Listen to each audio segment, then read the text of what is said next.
ముఖాన్ని మీ కళ్ళ ముందర ఉండే విధంగా చూసుకోండి. ఒక్కసారి మీ యొక్క తల్లిని తండ్రిని ఒక్కసారి గుర్తు చేసుకోండి. మీ కళ్ళ ముందర కనబడాలా. మీకు కళ్ళు మూసుకుంటే కూడా మీ యొక్క తల్లిదండ్రి ఇక్కడికి వచ్చేటప్పుడు ఏమని పంపించిండు ఒక్కసారి గుర్తు చేసుకోండి. నాన్న, మన వంశంలో ఇప్పటిదాకా గవర్నమెంట్ జాబ్ లేదు, నువ్వు తప్పకుండా కొట్టాలి, నువ్వు కొట్టినట్లయితే డెఫినెట్గా మన జీవితాలన్నీ మారుతాయి అని ప్రతి ఒక్క మీ తల్లిదండ్రులు పంపించుంటారు. సో దాన్ని ఆ వర్డ్ని ఒకసారి గుర్తు చేసుకోండి. ఇక్కడికి వచ్చేటప్పుడు మీ నాన్న మీ అమ్మ ఏ విధంగా అని ఉంటారు మిమ్మల్ని,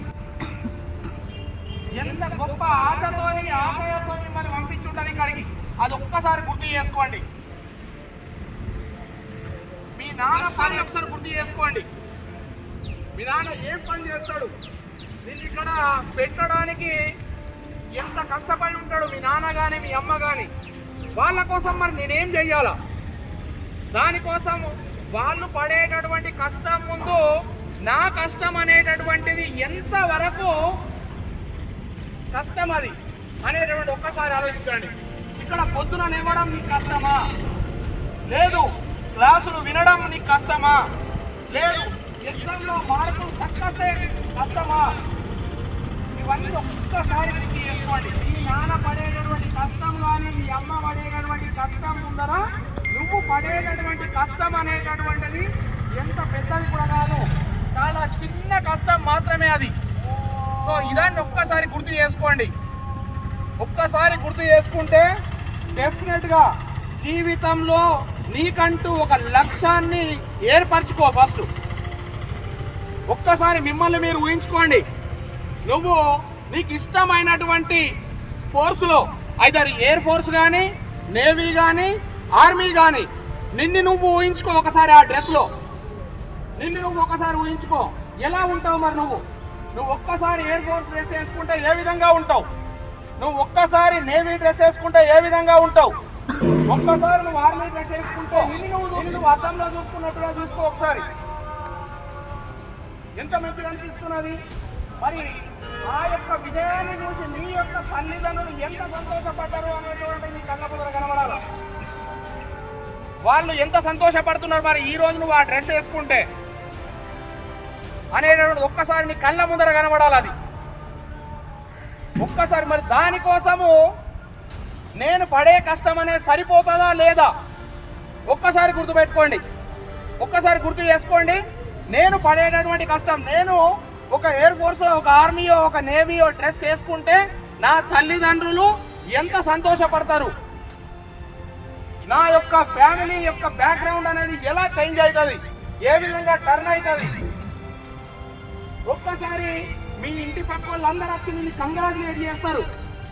ఇప్పటి వరకు ఫోన్ చేసి మీ నాన్నకు మీ కొడుకు జాబ్ వచ్చిందట కదా అని చెప్తారు. 100 మంది వచ్చి మిమ్మల్ని పలకరిస్తారు. అప్పటిదాకా మీ నాన్నను ఊళ్ళే అదే అన్నోడు ఏమో అని అంటాడు, ఇట్రా షాయద్ అవుదాం అని అంటాడు.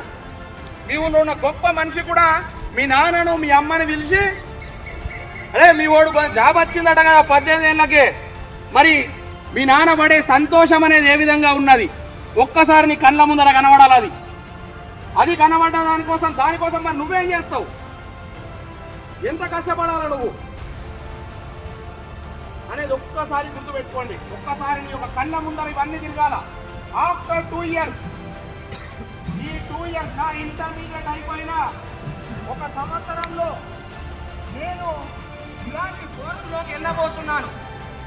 దానికోసం మరి నేనేం చేస్తున్నా, మరి నేను పడే కష్టం అనేటువంటి సరిపోతుందా, ఇంకా ఎక్కువ కష్టపడాలనా, ఇది సరిపోతుందా, ఇంకా ఎక్కువ కష్టపడాలనా, ఇంకా ఏ విధంగా వెళ్ళాలి నేను అనేటువంటి ఒక్కసారి మిమ్మల్ని మీరు గుర్తు చేసుకోండి. ఒకటి, నీకంటే గొప్పోడు ఎవరు లేడు, నీకంటే నీ పక్కోడు గొప్పోడు కాదు, నువ్వే గొప్పోడివి. ఏదన్నా సాధించాలా అంటే నువ్వే సాధిస్తావు, నీ వల్లనే అవుతుంది. నీకు ఈరోజు మ్యాథ్స్ రాకపోతే నువ్వే చేస్తావు, నీతోనే అవుతుంది. అది ఫిజిక్స్ రాకపోయినా వస్తుంది, నువ్వే చేస్తావు. నీకంటే తోపుగాడిడ ఓన్ లేడు, నువ్వే నీకు నువ్వే తోపు. మీ యొక్క వంశంలో నువ్వే ఫస్ట్ గవర్నమెంట్ జాబర్ అవుతావు, ఈ జనరేషన్లో నువ్వే అవుతావు అనేటటువంటిది ఒక్కసారి గుర్తు చేసుకోండి. ఒక్కసారి గుర్తు చేసుకున్నామనుకో దానికి పడాల్సినటువంటి కష్టం చాలా ఈజీ అనిపిస్తుంది నీకు.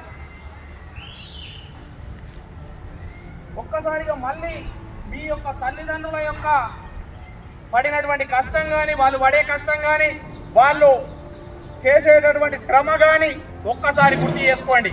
మరి నేను పొద్దున్న నుంచి ఇక్కడ ఏం చేస్తున్నా, మరి పొద్దున్న నుంచి నేను ఎంత టైం వేస్ట్ చేస్తున్నా మరి అనేటువంటి ఒక్కసారి గుర్తు చేసుకోండి.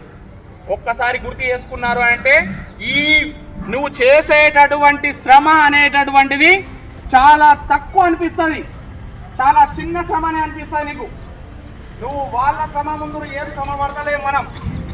మనం ఇక్కడికి వచ్చింది కేవలం చదువుకోవడానికి మాత్రమే. చదువు మాత్రమే మన ముందర కనబడాలా. జీవితంలో నువ్వు గొప్పోడు కావాలా అంటే, నీకు రెస్పెక్ట్ కావాలి అని అంటే చదువే నీకు ముందరికి తీసుకెళ్తాది. చదువు తప్ప ఏది కూడా డబ్బు కానీ ఇంకేది కూడా శాశ్వతం కాదు. నీతో ఉన్నది కేవలం చదువే. ఆ చదువు అనేది this is the right time, ఇది చాలా బెస్ట్ టైం. కాబట్టి ఒక్కసారి గుర్తుపెట్టుకోండి, ఒక్కసారి వినండి, అవన్నిటిని గుర్తు చేసుకోండి. ఒకసారి నీ కోసం కాదు, ఇది కేవలం ఎవరి కోసమో సార్ల కోసమో కాదు చదవాల్సింది. నా కోసం చదువుతున్నా, నేను నా ఫ్యామిలీని ఉద్ధరించడం కోసం నేను చదువుతున్నా అనే దృష్టిలో పెట్టుకోండి. ఒక్కసారి నేను ఎవరి కోసం చదువుతలేను, సార్ కోసమో వాళ్ళ కోసమో కాదు, నా కోసం అండ్ నా ఫ్యామిలీ కోసం. నా ఫ్యామిలీ గొప్పగా ఉండాలి అని అంటే ఇంకొక 5 ఏళ్లలో నువ్వు నీ కాళ్ళపైన నువ్వు నిలబడి ఒక కారు కొనుక్కున్నట్టుగా గుర్తు చేసుకో.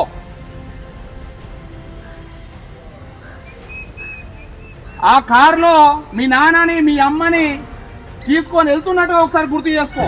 ఆశయం గొప్పది ఉండాలా. ఎప్పుడైనా కానీ ఆశయం గొప్పది ఉన్నట్లయితే నీకు ఆటోమేటిక్గా దానికి సాధించాల్సినటువంటిది కష్టం అనేది చాలా చిన్నగా అవుతుంది.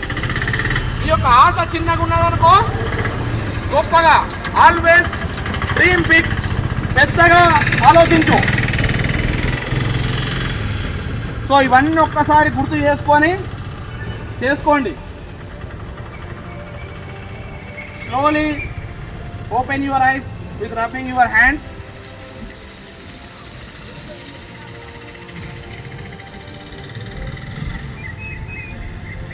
వెళ్ళొచ్చిందా వేరే లోకంకు?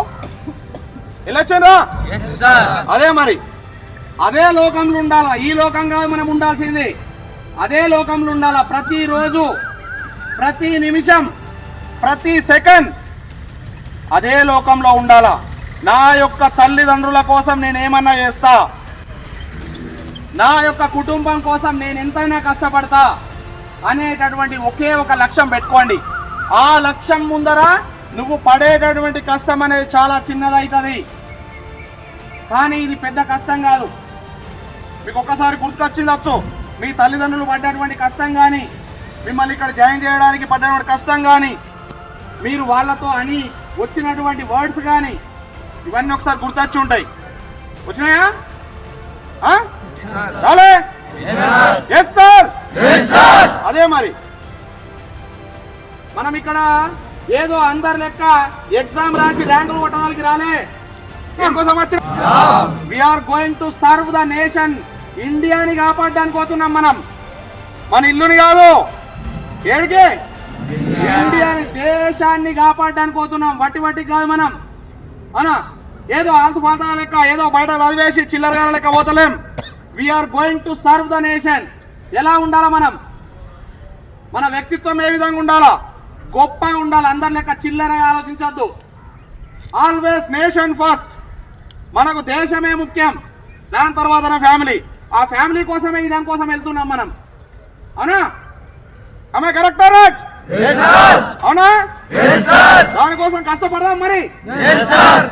లోట్లకెళ్ళి వెళ్తలేదు, వినబడతలేదు నాకు.